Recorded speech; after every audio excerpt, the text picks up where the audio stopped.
오늘은 두 번째 개가천선에 대해서 이야기해 볼게요. 고칠게 진할과 옮길천 착할선. 이 말의 뜻은 잘 알고 있을 거라고 봅니다. 이 사자성어의 유래는 중국 남북조 시대에 진나라의 주철하는 사람이 이야기가 담겨져 있어요. 그 사람은 평소에 말이나 행동 거지가 사람들이 싫어하는 일만 골라서 했기 때문에 주변의 사람들이 그를 멀리하고 싫어했어요. 하지만 주처가 처음부터 그런 아웃사이더는 아니었어요. 주처의 아버지는 태소를 지낼 정도로 뼈대가 있는 가문 출신이었죠. 그러나 주처가 8살인가 되던 해에 아버지가 세상을 떠나셨거든요. 어린아이가 자신의 울타리가 없어지니 얼마나 막막했겠어요.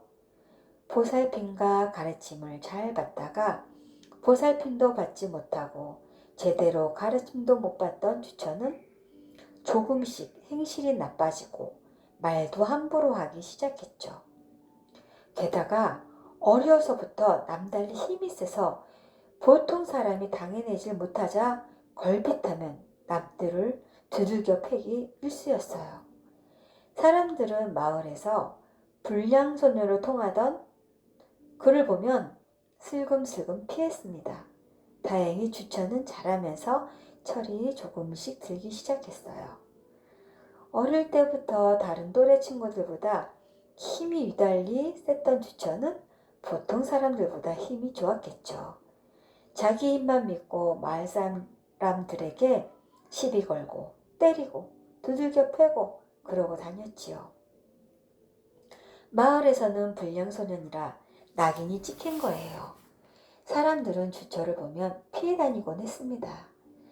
주처는 자라면서 다행히도 철이 들기 시작했어요. 아마도 어떠한 계기가 있었겠죠. 사람들이 자신을 멀리하고 미워한다는 것을 알기 시작한 거죠. 주처는 자신 옆에 아무도 없다는 것을 알게 되었어요. 그래서 마음을 고쳐먹기로 했어요. 이렇게 결심을 굳힌 주처는 마을 사람들이 모인 자리에서 물었습니다. 지금 세상이 태평하여 모두 걱정 없이 잘 사는데 여러분은 왜 그렇게 얼굴을 찡그리고 계세요? 모두 머뭇거리며 대답을 꺼리던 그때 한 사람이 용기 있게 나서서 말했습니다. 3가지 해로움을 없애지 못했는데 어찌 태평을 논할 수 있겠나? 3가지 해로움이라뇨? 이젠 착하게 살아야겠다고 생각한 주처는 마을 사람들이 모인 자리에 가서 이런 얘기를 했어요. 그런데 마을 사람들은 모두 얼굴을 찡그리며 못마땅한 얼굴로 있었거든요. 주처가 그 3가지 해로움에 대해서 물어보니까요. 하나는 남산에 있는 호랑이, 하나는 다리 아래 사는 교룡, 마지막에는 바로 주체 자네라고 말했습니다.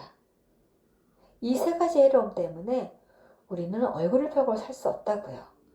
주처는 그 말을 듣고 내가 이래서는 안 되겠구나 이런 생각을 하면서 새 사람이 되겠다는 마음을 먹었습니다. 두고 보십시오. 제가 그 3가지 어려움을 반드시 없애겠습니다.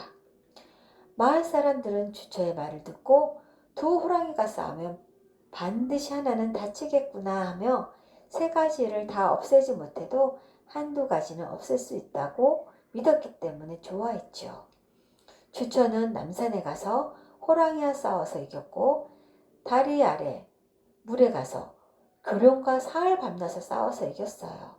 하지만 호랑이와 교룡을 없앤 주처를 마을 사람들은 환영하지 않았습니다. 주처는 고향을 등지고 당시 대학자로 이름이 있던 육기와 육은 형제를 찾아갑니다.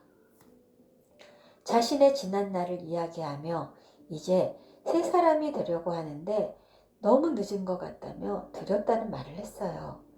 주처의 이런 말에 형제는 늦지 않았다, 늦었다고 생각할 때가 가장 빠르다며 굳은의지를 가지고 개가천선하면 앞길은 열릴 것이라며 격려의 말을 해주었습니다.